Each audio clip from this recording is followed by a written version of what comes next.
Hello বন্ধুরা, আশা করি আপনারা সকলে ভালো আছেন। নতুন একটি গল্প নিয়ে আপনাদের মাঝে চলে আসলাম।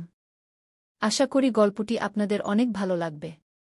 মির্জা বাড়ির ড্রয়িং রুমে 2 বছরের একটা মেয়ে দৌড়চ্ছে। তার পেছন পেছন তার 4 ভাই। বড় ভাইয়ের হাতে জ্যাম পাউরুটি, মেজো ভাইয়ের হাতে জুসের গ্লাস, সেজো ভাইয়ের হাতে ফলের প্লেট, ছোট ভাইয়ের হাতে পানির গ্লাস। কিন্তু তাদের বনু এসবের কিছুই খাবে না। খাবারের হাত থেকে বাঁচতে এদিক সেদিক পালিয়ে বেড়াচ্ছে। মেয়েটা বয়সে আর হাত পায়েই বড় হয়েছে, কিন্তু আচার আচরণে এখনও বাচ্চামো রয়ে গেছে। তার ভাইদের চোখে তো এখনও ছোট খুকি।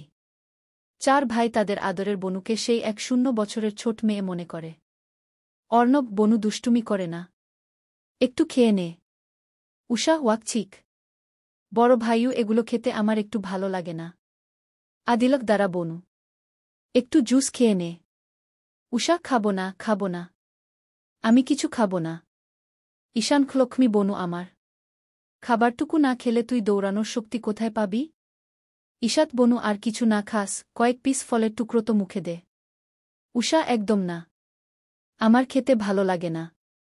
প্লিজ ভাইউরা, জোর করো না, আমার এগুলো খেতে বিরক্ত লাগে। কি বিচ্ছিরি খেতে। উষা ওর ভাইদের ভাইউ বলে ডাকে। এখন 4 ভাইয়ের এক ভাইও তাদের বোনকে ধরতে পারছে না। ভীষণ জেদি মেয়ে, খাবার নিয়ে অনেক জেদ করে। এটা খাবে না, ওইটা খাবে না, ওই ফল ভালো না, এই খাবারে স্বাদ নেই, নানা বাহানা করে।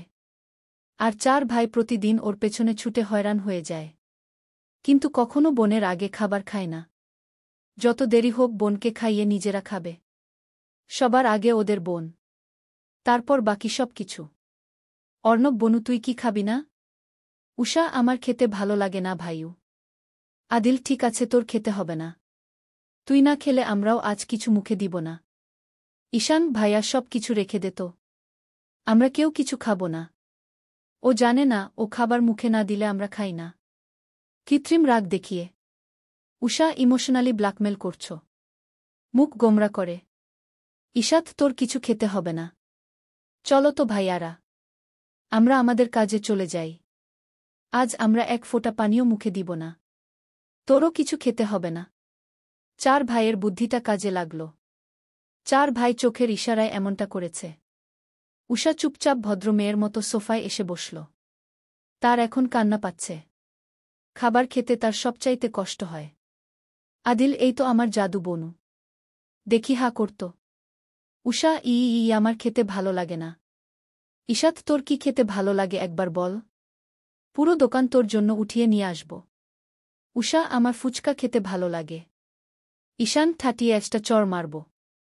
ভালো কিছু খেতে মন চাই না, তার এখন সকালবেলা ফুচকা খেতে ইচ্ছে করছে। উষা, বড় ভাইউ, সেজো ভাইউ, ঈশানু শয়তানটাকে কিছু বলো, ও নাকি আমাকে মারবে। ওকে না বকলে আমি খাব না। আদিল, ওর এত সাহস হয়েছে নাকি, যে হাত দিয়ে চড় মারবে সে হাত কেটে নিব। ঈশাত, শান, তোর সবসময় ওর সাথে লাগতে হবে, এভাবেই খেতে চাইছে না। অর্ণব, শানকে ইচ্ছে মতো বকে দিবা, তুই একটু খেয়ে নে বনু। উষা, আচ্ছা, ওকে বেশি করে বকে দিবে। একদম ভালো হয়েছে, এবার ভাইউরা তোমাকে বকবে শয়তানি হাসি দিয়ে। তো গল্পটি কেমন লাগলো আপনাদের অবশ্যই কমেন্টে জানাবেন। আজকের মতো বিদায় নিচ্ছি, আল্লাহ হাফেজ।